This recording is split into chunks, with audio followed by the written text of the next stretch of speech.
These guys are ridiculous. These guys are ridiculous.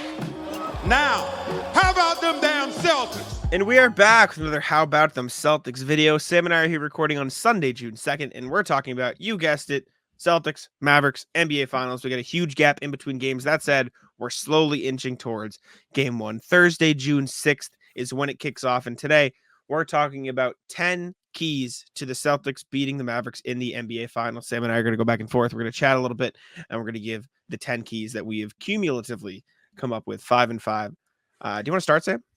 I'll start, sure. We need a tennis net in the middle. Just hitting it back and forth, shooting it around. You say tennis net. I say Kristaps. We'll put Kristaps as the net. Kristaps joins the show. Back and forth. Well, I guess I'll start with Kristaps. We'll start with Kristaps. He's a big part of this. I was watching some Kristaps highlights today just to remember what it was like to watch the man play basketball because it's been so long. And one thing about him, he played really well in his revenge games against the Knicks this year. And this isn't the Knicks, it's the Mavericks, it's a different team. But he was still able to step up and perform in an environment where not only were the fans hostile, but there was like this weird, you don't play here anymore, and who's going to be the one that wins from the breakup element to it. And lo and behold, he was great. He hit the dagger shot in the season opener. He had some sick dunks, played really well in the home game, not the last one of the season, the one after they lost the in-season tournament, and he came off an injury, scored a bunch of points right off the rip. We were in Vegas. We all bet Porzingis over in the first quarter. It was electric. And he's just somebody that kind of gets up for these occasions, right? Like, you can kind of trust him, and there's going to be an element of that with this Dallas series, whether or not there's actually bad blood. I don't think it's the Kyrie situation where one side, the fan base, really doesn't like the player, but he's still going to have to bring it. There's still going to be that storyline looming over him, and it feels like he's really well equipped to do so. I'm excited to see him play in this series. I think he adds an extremely important layer to Boston's offense, and having him healthy is going to be a nice breath of fresh air. Hopefully. I was going to say that's the other part of your key is he needs to be there. He needs to be healthy. He needs to get back on the court. It feels like he's going to play, but no, I think he'll play, but it's also a matter of, will he be 100%? Will he be 90%? Will he be 80%? Like, I think he's going to play, but I'm curious to see what he looks like when he does play. But I think that like a 7.3 white guy from Latvia. I hope he plays like a 7.3 white guy from Latvia too. I hope that is how he plays, because that would be great. What if he plays like Jokic? He just comes back like a little out of shape. My first key is defensive matchups. I think they could go in a bunch of different ways in this series, and I'm not saying the way that I'm about to describe is right, but I think this look on defense could be an interesting way to take the Mavs out of the rhythm. Jalen on Luka. And I just said this on the BAM podcast. I just recorded with those guys, so they're cool. If you want to check it out, you can go check it out. Those guys are great. They're fun. Jalen on Luka, Derek White on Kyrie, Tatum on Lively. And that leaves you one, if they want to set a screen for Luka or Kyrie, they're going to want to do it with Lively, but getting Tatum switched on to you is probably not the goal of that screen. Two, it leaves Drew Holiday and Kristaps Porzingis or Al Horford free to roam, right? Because whoever you want to put on Derek Jones Jr. can and will sag off Derek Jones Jr. And the same can be said a little bit for PJ Washington, which is why I'd probably put Drew Holiday on him, because he can get back quicker. But then that leaves Porzingis to sort of sink off Derek Jones Jr. guard drives. Now you would still have to watch out for the Derek Jones Jr. lob, because you can just trail him, wait for Luka to goad Porzingis or Horford in, and then throw the lob. And it would leave Drew Holiday to sort of play that free safety defensive freedom style that he's played a lot of the season. So I think the Mavericks' lack of deep offensive creators leaves the Celtics some room to get creative on defense. And I think that's a look that I'm really interested in seeing, and I hope they go to it. Yeah, it certainly feels that way. Like, they just have this seemingly endless line of guys that can defend. So I'm sure we're going to get to see a little bit of everybody picking up a big amount of responsibility on defense in this series. Speaking of defense, you kind of touched on it. The pick and roll is going to be super important. Celtics have faced teams in this playoff run. Shout out to Wayne Spooney, who did a huge thread on Twitter today talking about different teams that have really focused on the pick and roll. Spoiler alert, a lot of those teams played against the Celtics. I believe Dallas is up towards the top as well in the pick and roll usage. I got to find the actual thread here. Wish me luck. Here Good we luck. go. Dallas is the second highest percentage of total possessions that are in pick and rolls in the playoffs. Cleveland was first. Indiana was 4. Miami was 5. So they will be having played 4 of the top 5 in pick and roll frequency in the playoffs. And to their credit, they swept Indiana, who got a lot of buckets out of the pick and roll for what it's worth. Nemhard and the boys got busy in the mid-range.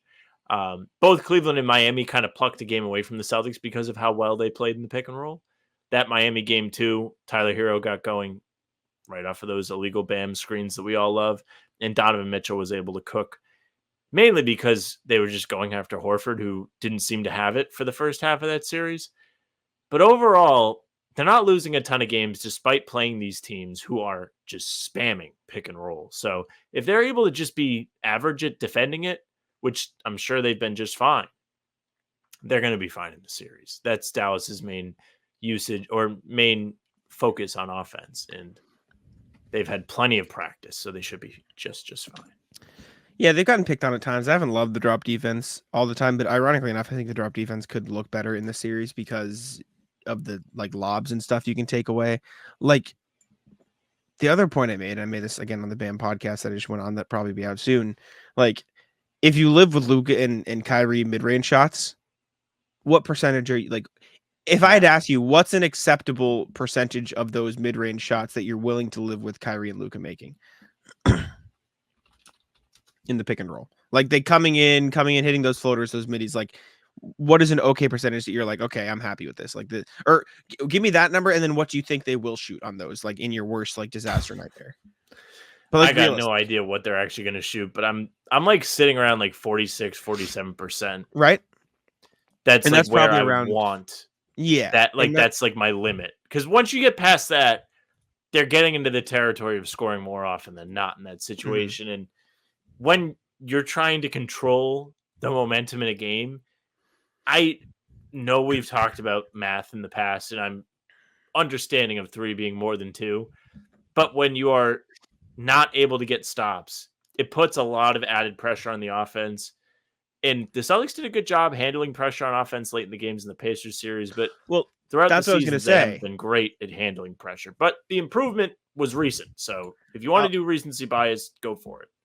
I was going to say, like, if we're okay with Luka hitting, like, even if he shoots 55%, let's say those guys shoot 55%, they're nailing them. The Pacers shot 67.6% from the 10 to 14 foot range and 53.2% from the 15 to 19% range. It's going to be hard for Luka and Kyrie to match that consistently. Even if they're taking them uncontested, like shooting 70% is not an easy thing. So I think there is some room for error that people are discounting in the pick and roll. Even though I think teams have found ways to sort of dissect the Celtics and pick and roll at times this postseason, most notably game 2 against the Heat, but we'll see. Hopefully they've learned from that. It's been a while. My number 4 is pretty simple.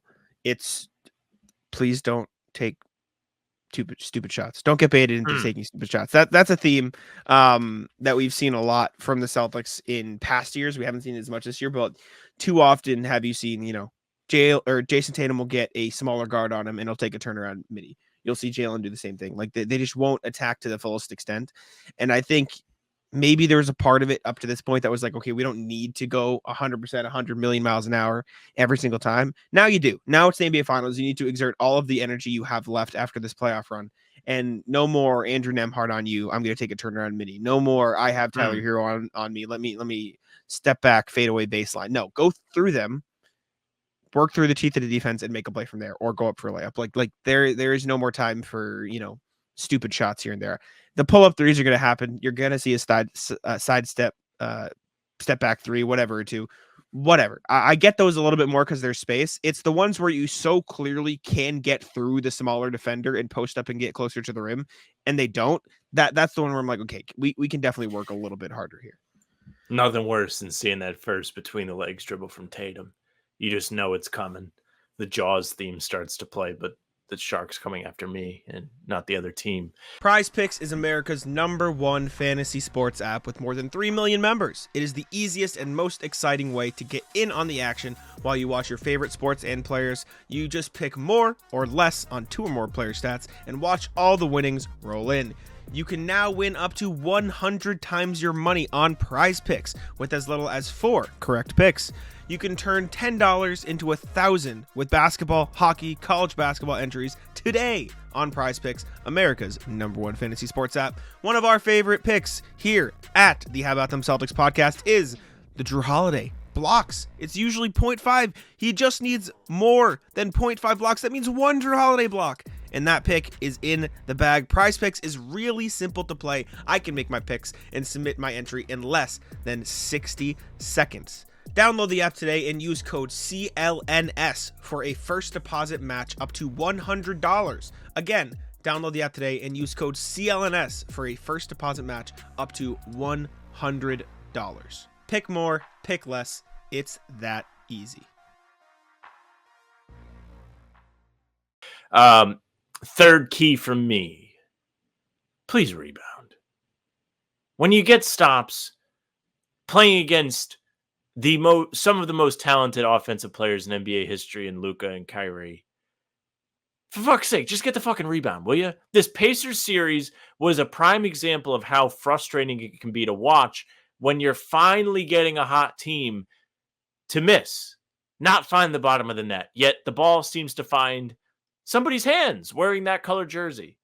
If you want to be able to control this series against the Mavericks, you're going to have to keep the role guys out of it. And that might be one of your keys, and you can still have it. But one way you can do that is by limiting open looks. And one way that Dallas can create easy open looks is off of offensive rebounds and kickouts. Those guys will get wide open looks from 3 if you're just letting Gafford, Lively, whoever it may be, crash the glass and outwork you. That just can't happen. I hesitate to use the outwork because JJ Redick was none too pleased with Felger and Maz, who stated that could be a possibility in the finals, and JJ swatted that, said nobody's getting outworked at this stage of the season. But nonetheless, get the rebounds, man. It's brutal to watch if you're just giving up second chances. I will say, and I want to do like a larger piece on this and get general thoughts. Offensive rebounding is such an interesting thing now because for so long it has just been the harder team gets the the harder playing team, like the hustle team. That's not the case anymore. Like with the emergence of 3-point shooting has come the emergence of that ball can go fucking anywhere. Like that ball can bounce off that rim and go a million miles. And so I think, and I totally understand your point. You rebound the basketball, limiting them to one possession is so unbelievably important. But it is just so much not as easy or as simple as it used to be. And I'm really curious to see perspectives from coaches and players and how that's handled, how deflating it is, and like how out of your control it can seem at times. Because I do think that's a very relevant thing that doesn't get talked about enough when people talk about rebounding nowadays. How would you not explain, but how would you relate that hypothesis to what the Knicks did this playoff run, where a large bulk of their fourth quarter offense was literally rebounds, creating open shots, and like they had the reputation of being a gritty, hardworking team. Like Josh Hart was unbelievable on the offensive glass. That's why, and he had 1 billion rebounds. That is why, because it's not the big guys; it is guards seeing where the ball is going to bounce and chasing it down. I see. The Celtics don't do that as much. Like, what actually they do. Drew Holiday, you said it at the end of the Pacers series. Drew Holiday and Derek White were huge at offensive rebounding that series. But if you want to limit transition, which I think was a problem at start of the Pacers series, like you got to send some guards back. And so if you're sending guards back, like let's be honest here, boxing out in the paint is like not even close to as useful as it used to be because that ball can bounce anywhere at a 3, and that's the majority of the shots people are taking. So I just thought that was an interesting part of it. It's definitely not the end all be all of rebounding, and rebounding is crucial, but boxing out is still important. Like having that guy sealed off, especially as a free NBA athlete, you're going to have more range to go up and get the ball. But of course, there is the reading the shot element. Ironically enough, though, boxing out, depending on how deep into the paint you are, like if you're boxing out in the restricted area or like even a foot or 2 outside the restricted area, like who's to say that the ball's not going to just bounce off the rim so high that you're going to be in turn boxed out because it's going to go past you? Like half the time, if you're boxing out too deep into the paint, you're the one getting screwed because that ball is going to bounce so far past you that you're then going to get turned around and boxed out because from getting the ball like outside. So I think there's so much that goes into it. And one of the reasons I think, at least, that you've seen guy like you saw Dennis Rodman be as good of a rebounder as he is, and like he talked about all this thing of like, oh yeah, read the ball. Like they weren't shooting threes. They weren't shooting a ton of threes, at least. Is They a were shooting 3-point some, but shot there's the so many knuckleball mid for range. rebounders? Yeah, except they throw it with the consistency as a fastball. Except it's every fucking possession. Well, that's how a knuckleballer pitches. They're just like, good luck, buddy, and they throw the knuckleball every time. Yeah, that's part It's of a it. good point. It's a good point. I'm not making fun of you. No, I know. Kind of has that same effect. But one thing I'll say about the boxing, and now correct me if I'm wrong, commenters, but part of the box set is once you have them, you're supposed to continue to push back and try and clear them out as much as you can. Of course, these are giant 7 foot Yeah, I was people gonna that say are that's also pushing back, but it is part of the game. So, sure. I mean, even if you are underneath, you're working to clear as much space as possible. I wonder, this is just a stupid tangent we're on now, if there will be a point in time where boxing out strategy becomes you actually want to see your guys as far under the basket as possible. Like you push them towards the baseline. Then you get the I think ball that's and smart. then run. But then the problem with that is you still don't know where it's going to bounce. Like it could still bounce to the guards. Brain damage. No, it's not. My take is brain damage. Of what if you actually just try to push everybody out of bounds so you could get the ball and run? I'm going to talk to people that summer. That's really interesting. I need to reach out to some people because I want to write about that. I'll talk to you though. Thanks. You can use all of this if you want. Cool. I'm glad I have your permission. Next thing, again, I'm going to keep it simple. You need to hit threes. You need to hit your threes. Sam Hauser, looking at you, buddy. All of listen, the Heat series had so many problems last year. If they shot even average from three, that is a completely different series. They couldn't hit a fucking shot to save their lives in the Eastern Conference Finals last year. And more specifically, Brogdon and Horford couldn't hit shots. And so when the Heat sent pressure at Jalen and Jason, the Celtics lose. You just lose because Horford and Brogdon are hitting your shots, and so you lose. Now, the difference is this year you have better, more consistent three-point shooters. Mm-hmm. And actually, again, I'm referencing stuff that came up in the BAM podcast. Shout out those guys. Go listen to it. Like he mentioned, like, remember the Warrior series when Draymond was like, yeah, we're comfortable. We're just going to leave Derek White open from three. You can't really do that anymore. Like, that's just not a thing. What a time. Yeah. But listen, like, got to hit your open shots. Got to shoot consistently well from three. You can still win if you don't, because I think the Celtics have diversified their offense enough, but like, you got to hit the open ones. You just got to make your threes. And as simple and stupid as that may sound, you have to hit the open threes. Horford has to hit the open threes. Derek White has to hit the open threes. Drew Holiday has to hit the open threes. And, to put even more pressure on them, Tatum, Brown, Derek White, they have to hit the contested ones too. Like you got to just make the threes. Yeah, you got to make a single three. No longer. How sick would it be for Tatum to go the whole season struggling on contested threes and just fucking light the Mavs up? Would be cool. That would be like bittersweet for me. I get my championship, but I have to be wrong. Fuck you. Let's see. I want to see Holiday being used to attack mismatches as much as possible. He has shown us throughout the playoffs that he is a very capable of offensive player. He's somebody who stepped up massively in Porzingis' absence. And if, let's say, Porzingis isn't 100% and doesn't look like the 7'3" Latvian guy that's been balling all season, then you can trust that Drew Holiday will be there for you no matter what. And one way he has made a consistent effort is by taking smaller guards in the post. It's something I've mentioned several times since we started talking about this final series. Luka and Kyrie are fantastic offensive players. They are generational all-time offensive players. Neither one of those guys is a two-way player. And Kyrie specifically is not undersized, but he's on the smaller side, 6'2", 6'3". Drew Holiday has the strength, the muscle to really make him a defensive liability, or at the very least, put a ton of pressure on help defenders just by catching the ball in the paint. He has shown us not only guards are people that he can cook, but big guys he can just hit with the quick lefty hook shot, and there's nothing that they can do when he's in the post. I mean, he had two massive post scores on Siakam in the Pacers series, games 3 and 4, and ones at the end of the game.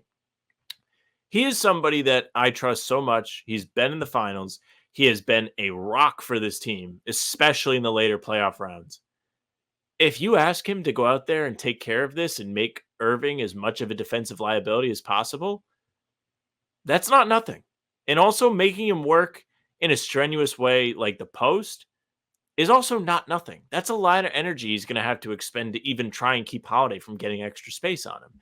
It's not the same thing as staying in front of guys, which is also very difficult. It's just a different type of defense than these guards are used to playing. And I think that's why it's so effective. That's why it was so effective when Marcus Smart would do it. Because these guys just don't get asked to do this very often.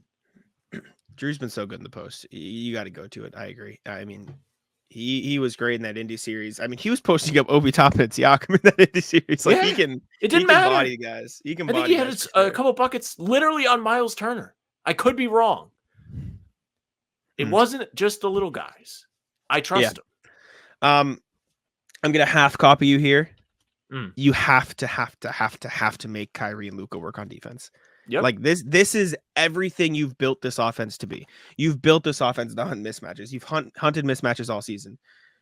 If Kyrie and Luka are going to be the heliocentric focal points of the Mavs offense, which they are and they will be, you have to make them tired on defense. And the Celtics have the personnel to do that, right? Like Luka can't keep up with the foot speed of Tatum, of Brown, of Derek White. Both of these guys, for what it's worth, Luka and Kyrie have been awesome in the defensively in the playoffs. They've tried for sure. That Mavs defense has been so connected, and they've been a huge part of that. But when you break it down to one-on-one, Luka's not quick enough. He's not able to keep up with them laterally. Kyrie Irving's not big enough to keep up with them. Like you got to punish these guys for the average defenders they are in one-on-one situations, right? Because the Celtics have elite offensive players, and you've got to go at them. And especially, you need to go back to what we've seen all season and haven't seen in 3 rounds because we've forgotten he exists. If you get those motherfuckers on KP in the post, chicken, get them to foul, go. And that's got to be a huge key. You've got to make these guys work. Hey, gang, let me tell you a little something about Game Time. The NBA playoffs have arrived. It's the most wonderful time of the year. Who doesn't want to get in on the fun? With Game Time, you can experience it with your own eyes. Get yourself great seats to games with even greater prices. That's right. You can save when getting your tickets with Game Time. It's an authorized ticket marketplace of the NBA, which makes getting those playoff tickets even faster and easier. Plus, the prices on Game Time usually go down the closer it gets to tip-off. Who doesn't love to save a little bit of money? I certainly do. I used Game Time back in March when I took the lady to a game. We went to see the Celtics play our Pistons, and it was great. I could look and see what the seat view would be just using the app. Didn't have to be surprised when I showed up. Plus, you do get those last-minute deals. They have the flash deals and zone deals. Zone deals, which you can choose a section of the arena and let Game Time choose those seats. You'll save a little bit of money that way. You can download the Game Time app, create an account, and use code CLNS for $20 off your first purchase. Again, that's code CLNS for $20 off your first purchase. Terms apply. Again, create an account and redeem code CLNS for $20 off. Download Game Time today. Last minute tickets, lowest price guaranteed. Key number 5 for me. Don't let offensive struggles trickle into the defense or vice versa. We've talked about this throughout the season. There are times when the Celtics aren't seeing the ball go in and then they get frustrated on defense, or they're not getting stops and then they start to rush the offense, or they go into me ball and they just start playing for themselves. This is a series, obviously with the stakes that it has, that you cannot afford to lose games in such a stupid way. You have to remain focused. It's what Joe Mazzulla has preached the entire season, game to game. Be better. Go into the game with the same mindset. Be ready for the unexpected. If you're not getting the type of outcomes that you're expecting, don't let it discourage you. These are elite offensive players on the other end of the floor. Luka is a phenomenal decision maker. He makes these kick-out passes so late that you may have felt you had him in a corner and then he gets out of it.